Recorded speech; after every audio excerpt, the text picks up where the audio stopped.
Ladies and gentlemen, excuse me, I do not know how to work a mute and unmute button. Welcome to another episode of Sports Scene. I am joined by Daniel Huynh and Sydney Rocket, and today we're going to talk about all things baseball, basketball, football. We're going to get into it, but before we start, I'm going to do something that's probably a big step in my life. If you know me, you know historically I don't care about baseball, but today on this show, I'm going to proclaim myself a Los Angeles Dodgers fan. You see the hat, you see the visor. I am a Los Angeles Dodgers fan. Call me a bandwagon jumper if you want to, but I'm here now and I'm sticking in it for the long haul. Speaking of the Dodgers, y'all, let's get into it. They're in the World Series against the Tampa Bay Rays. I want to talk about how you guys feel about their prospects of winning it all this season. I know it's been tough in years past, but do you think that this is the year the Los Angeles Dodgers finally reach the pinnacle of the basketball world, or baseball world, excuse me, and win the World Series? Talk to me.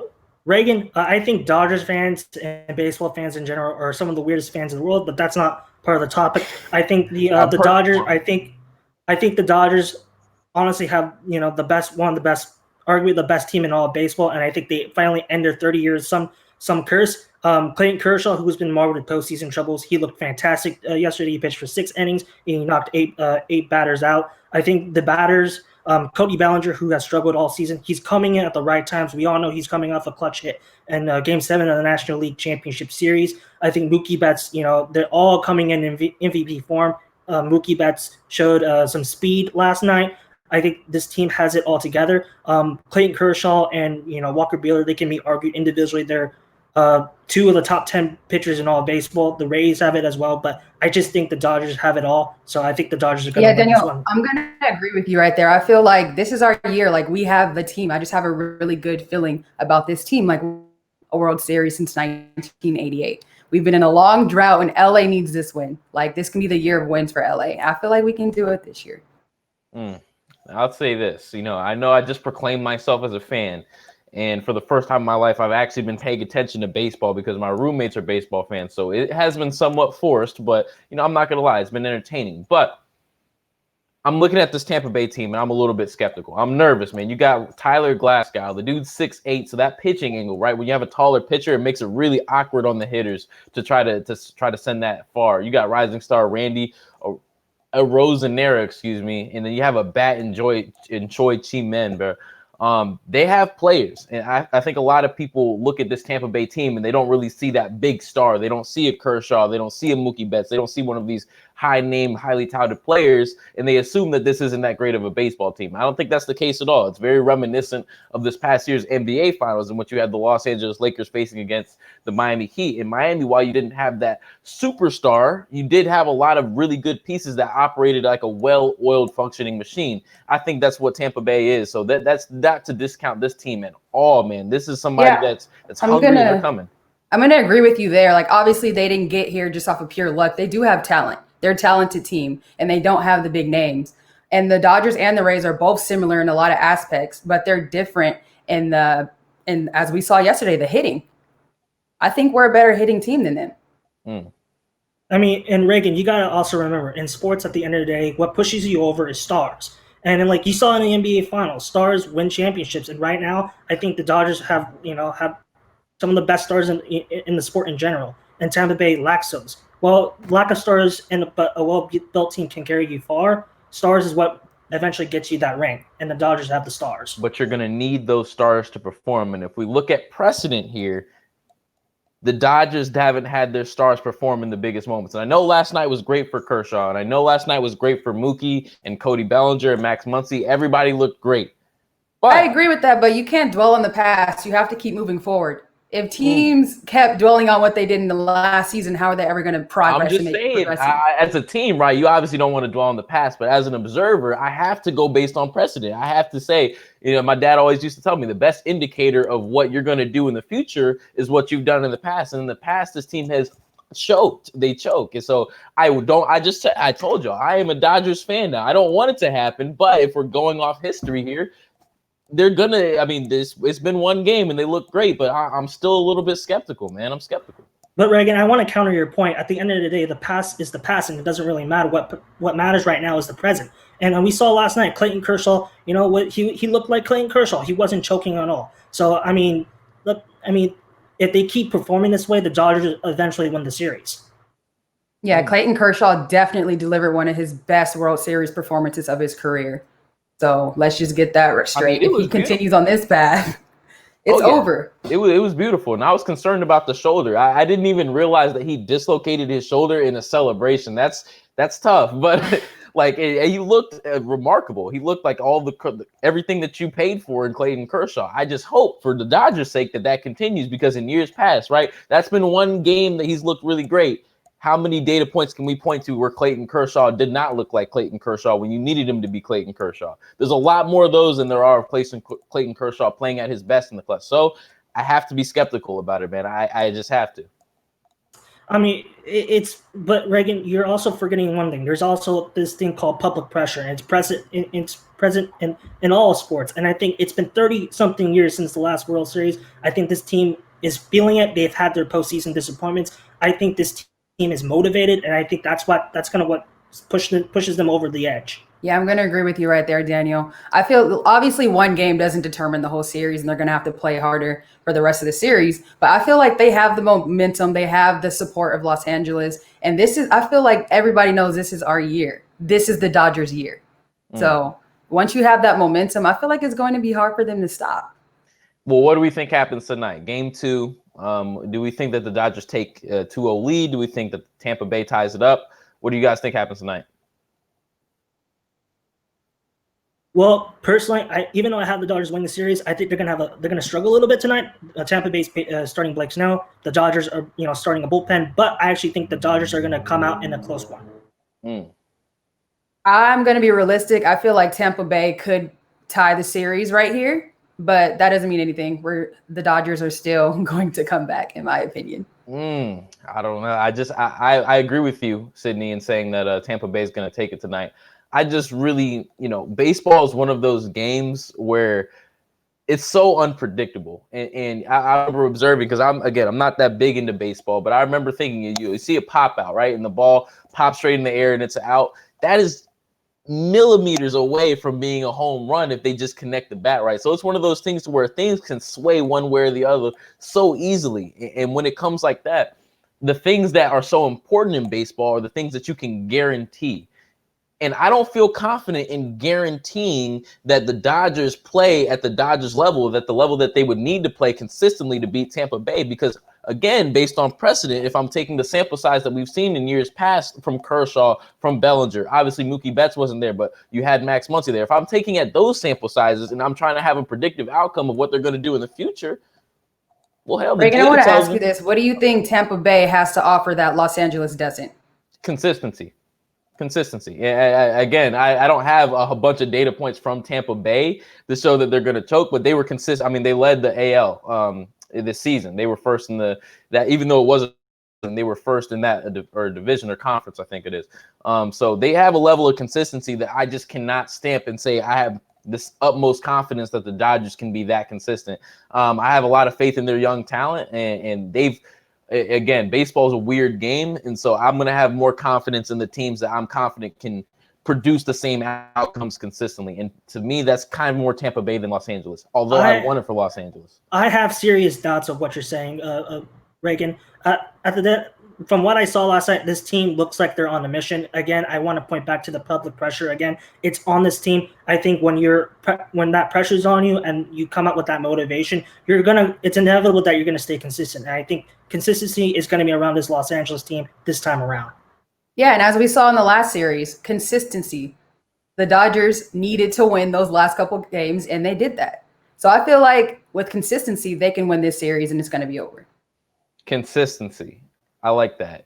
And Tampa Bay has been consistently bad. And I'm not talking about the Rays. I'm talking about the Buccaneers in years past. But Brady came in house this year, and everybody thought that Tampa Bay Buccaneers, this is going to be a team that's competing for a Super Bowl. This is going to be a team that's among the best in the AFC. And that's been shown. They've been everything that everyone said that they would be, but not for the reasons that people have been saying that they were going to be that. A lot of people thought that was going to be the offense. It was going to be Chris Godwin. It was going to be Tom Brady driving the ship. But it's really been the defensive side of the ball that's been leading the way for the Tampa Bay Buccaneers. Y'all, talk to me how you feel about this Tampa Bay team. And did you expect for the defense to be the driving force behind a successful season? I did not expect the defense to be the driving force for this season because obviously they have quarterback Tom Brady, who is arguably one of the best quarterbacks of all time. So even with him as their leader on the offense, you would just think that their offense is going to be their willpower. But that has not been the case this season. So I was completely shocked to see how this season is going for them.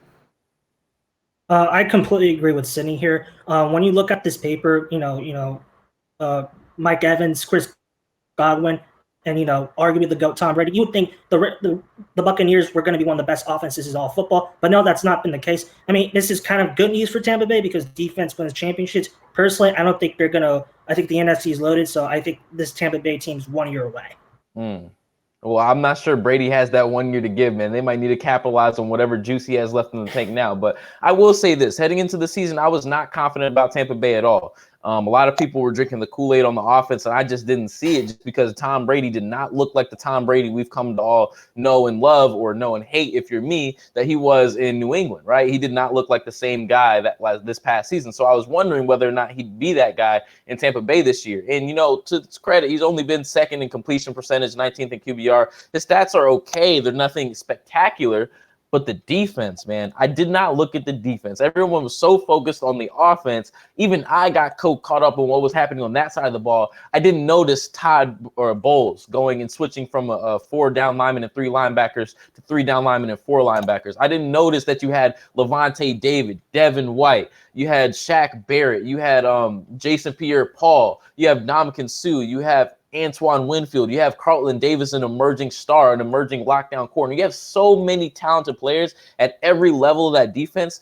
I miss that. And I think a lot of us miss that. And I think that this team is very reminiscent of the 2016 Broncos. It's going to be a team that's driven by its defense with an aging quarterback who might not be what he used to be, but can be enough to take the team to the pinnacle. But let's not make any mistakes about it. This defense is what's driving the Tampa Bay Buccaneers. Yeah, and I don't know if you mentioned Levante David, because he had a good game last game. He definitely created momentum and changed the flow of that game with his interception and single-handedly took down one of the best offenses in the league. So you can't leave Levante David out when you're talking about the defense for them. I think the biggest figure we actually really overlooked here was the defensive corner in Todd Bowles. I think we should have saw this coming. I think we have to realize the reason why a head coach fails with the Jets organization is not because of the coach himself. It's because the Jets are honestly one of the worst organizations in football. The Jets are basically the Clippers of football. Their owner, it has a sketchy past, just as Donald Sterling as well. We should have known. We should have known what the job he did with Arizona, with Bruce Arians back in those days, and we should have known that this defense had the potential to be this good. Reagan on Tom Brady. I think with the offense, a good offense around you, any quarterback can thrive, whatever age. It's just that the quarterback has to stay healthy. But yes, as far as defense goes, we as fans should have known that this was coming. Well, let me ask y'all this. We've seen 6 games, and it's looked darn good. Do you see them sustaining this run, possibly making a run in the Super Bowl with the current roster that they have, the way they're playing? Honestly, the theme that we've all been talking about on this show is consistency. Even their coach said it. He said we have to be consistent. We can't get too high and not get too low, and we just on course. We know we played a good football game yesterday, but now that's in the past. You have to keep moving forward and keep stacking these games in. So consistency. With consistency, they can do it. But personally, I think they have a shot. My biggest fear is the NFC is loaded this year. Green Bay. I mean, the NFC West is rocking. I just think with the loaded playing field in the NFC this season, and this is Brady's first season in Tampa Bay, I just think they need one more year to get accommodated with each other. But next year, if they can keep the same pieces, watch out. This Tampa Bay team does have a chance at the Super Bowl. Daniel, why do you keep saying next year? How much longer do you think Tom Brady can last? That's what I was about to say. How long do you think he's going to last? Fathers. He's 43 years old. Look, he's quarterbacks turning into dust out there. Quarterbacks, if you can surround them right, and then Tom Brady, we saw this with Brett Favre. If you can find a way to take care of your body, you can last much longer in the National Football League. You just have to have pieces around you. And in Tampa, Brady has had, he's been surrounded by pieces so far. In the history of sports, there's only one entity that's been completely undefeated, never beaten. Do you know who that entity is? I know it's Father Time, but Father Time is undefeated. And I'm sorry, could be delayed. No way. I know TB12. I know all the extra stuff that he does to keep his body healthy, and that's great. I think it's gotten him to the point where he can play at 43 years old. But we're talking about a 44, 45-year-old guy as a quarterback. There's no way that this team's window lasts longer than this year, maybe next year, but next year it's less than it is this year. You have to capitalize now if you're the Tampa Bay Buccaneers. Brady can't last for that much longer. Daniel, I want to ask you this. How much longer do you think Tom Brady is going to be playing in the NFL? I mean, with the proper protection around him and the proper receivers around him, I mean, let's get this right. He's not Lamar Jackson. He doesn't rely on his legs. He relies on his arm. As long as he can protect his body, I can see him playing for another 2 to 3 seasons. He can at least nab one Super Bowl if he's lucky. 3 seasons. So we're looking at a 46-year-old quarterback. Daniel, my dad's 48 years old right now. I mean, with the proper protection around him, Brady can push it.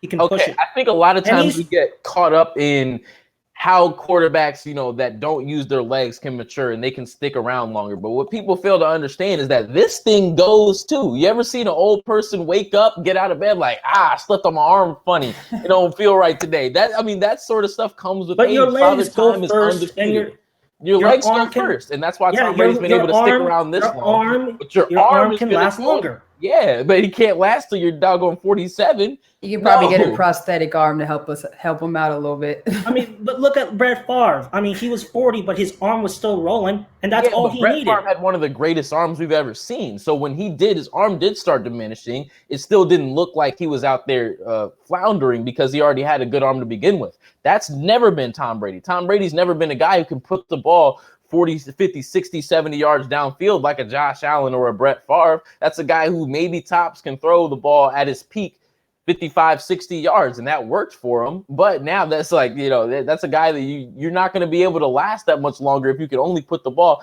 I mean, what's the furthest we've seen Tom Brady throwing a football this season? Maybe like 40 yards tops? Like, come on. The arm, you're going to have to start hiding him at some point. And that's never what you want to do if you're a team. You don't want to have to hide your quarterback's weaknesses. You want to use your quarterback's strengths. So as good as Tom Brady is, and I agree with you that he's probably, by a lot of people's estimations, the greatest quarterback of all time at this point. It's hard for me to deny that he's the greatest quarterback of all time, given everything that he's accomplished. I can talk about how the iffy cheating stuff that's happened behind the scenes, but at the end of the day, the dude has Super Bowls to his name. He has those chips. I'll acknowledge that. But no man, no woman, no person can last in an athletic field when you're talking about young 20-year-olds in their athletic prime.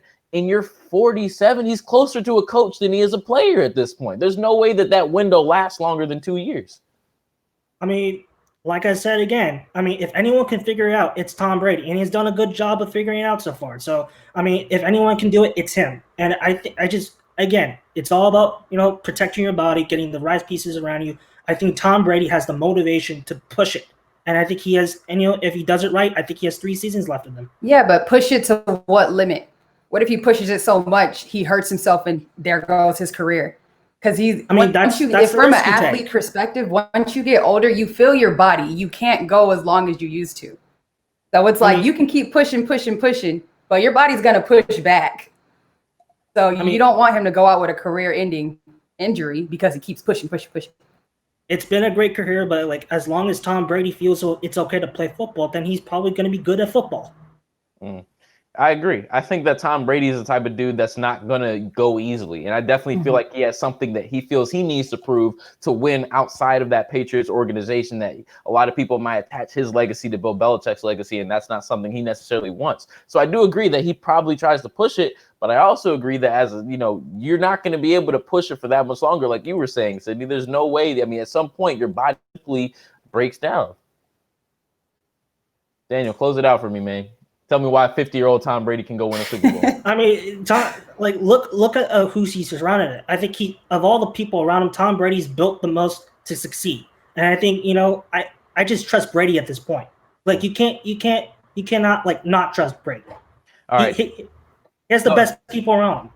Daniel, you're on a roll right now, man. So I'm gonna keep it pushing. You have a hot take for us today. I'm willing to hear it out. It's regarding NBA basketball, a topic that I'm always ready to talk about. So Daniel, hit us with your hot take, man. Let's go. I genuinely think the Dallas Mavericks are the next great NBA dynasty in all of basketball. I think they have one of the best young players in the game right now, Luka Doncic. I think he's an outright superstar. When all comes down to it, 4 or 5 years right now, he's a solid top 3 player in the league. You have Kristaps Porzingis. I think he's in the consideration of one of the better big men in basketball. They have one of the best owners in basketball. They have a competent head coach in Rick Carlisle. But I think the kicker here is that I think in next year's free agency, I think they're going to land none other than Giannis Antetokounmpo. I think Dallas has the advantages that other contenders like Miami don't have. I think, yes, you can argue that Miami's ownership is better than Dallas's, but Dallas's is on par.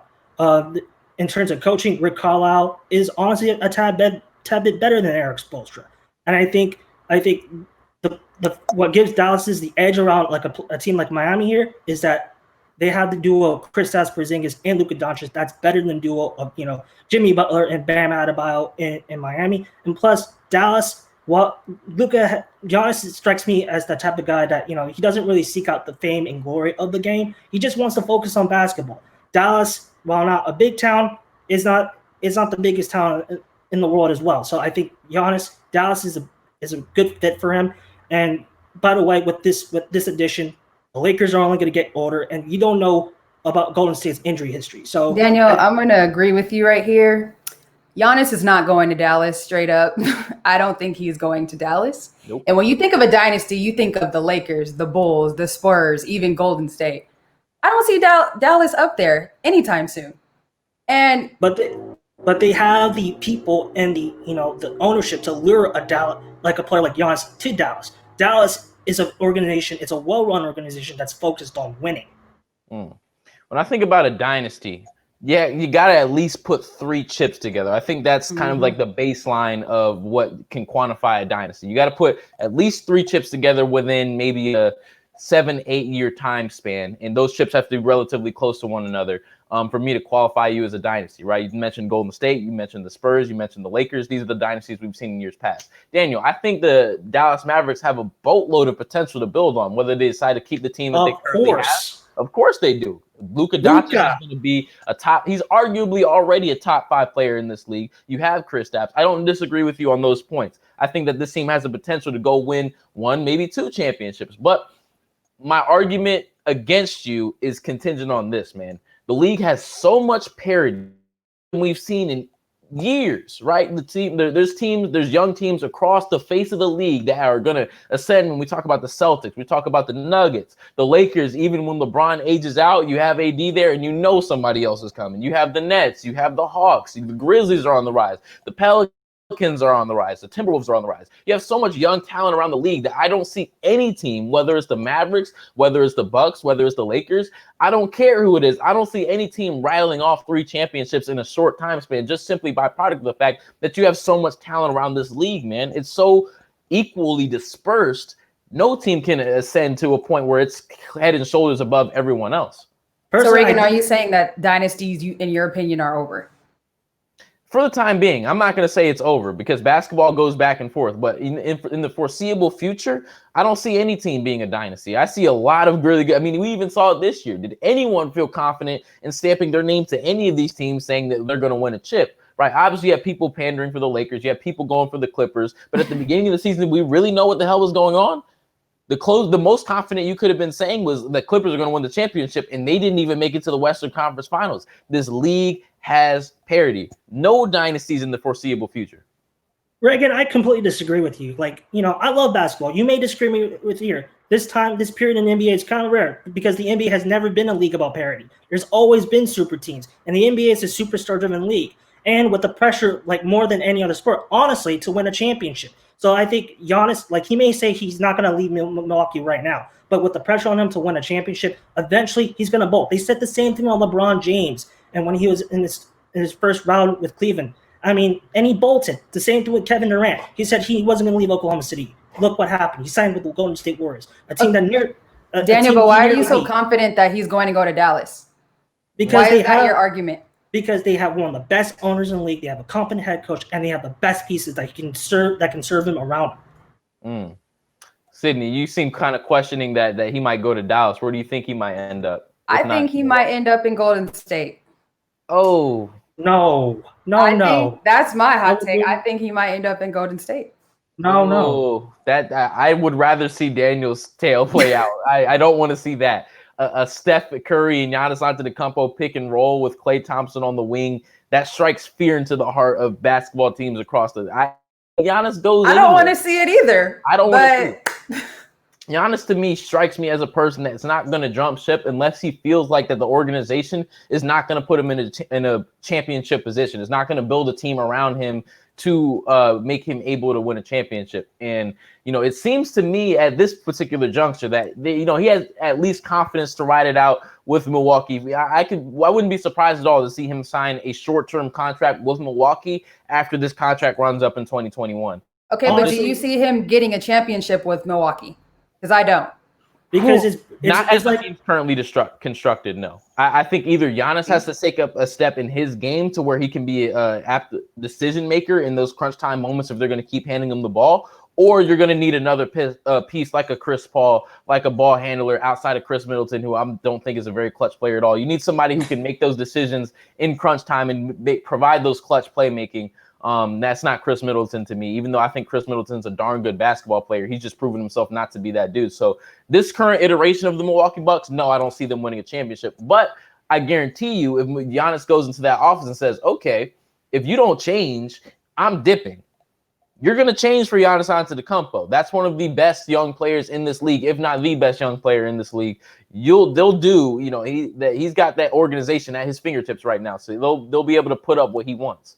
Honestly, this Bucks team, the way the roster is currently structured, it honestly reminds me of LeBron back in 2007 in Cleveland. It's LeBron and a bunch of dudes. What? Chris Middleton.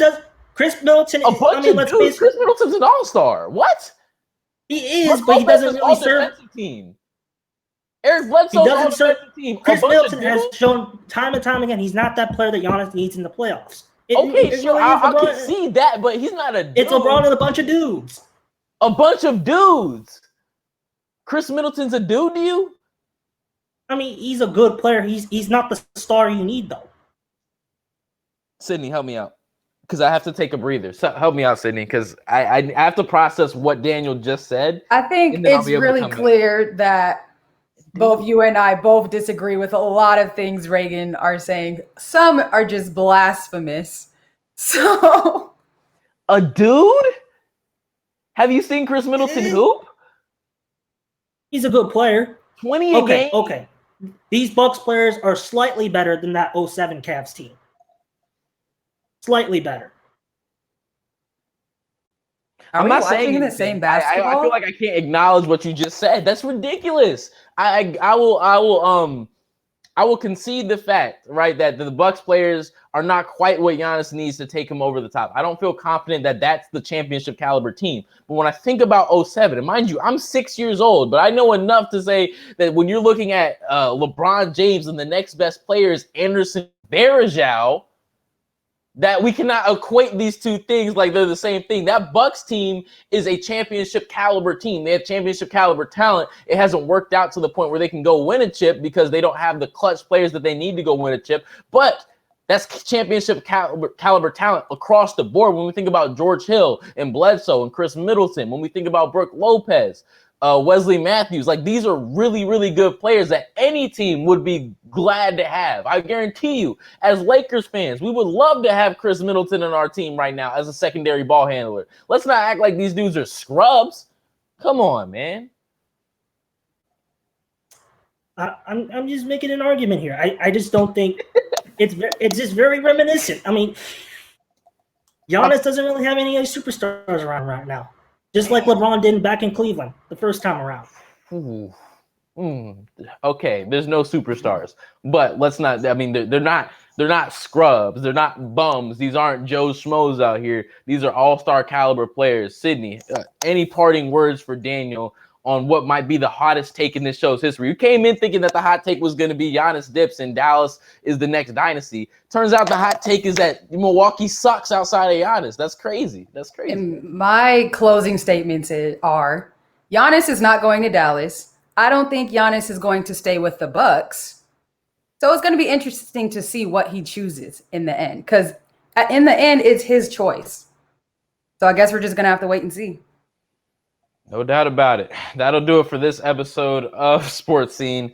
A wild finish here. As always, go follow the social at Ann Media Sports. That's ANN Media Sports. Thank you guys so much for tuning in. We'll be back every single Wednesday. You can see more of Daniel's questionable takes. We'll see you next time.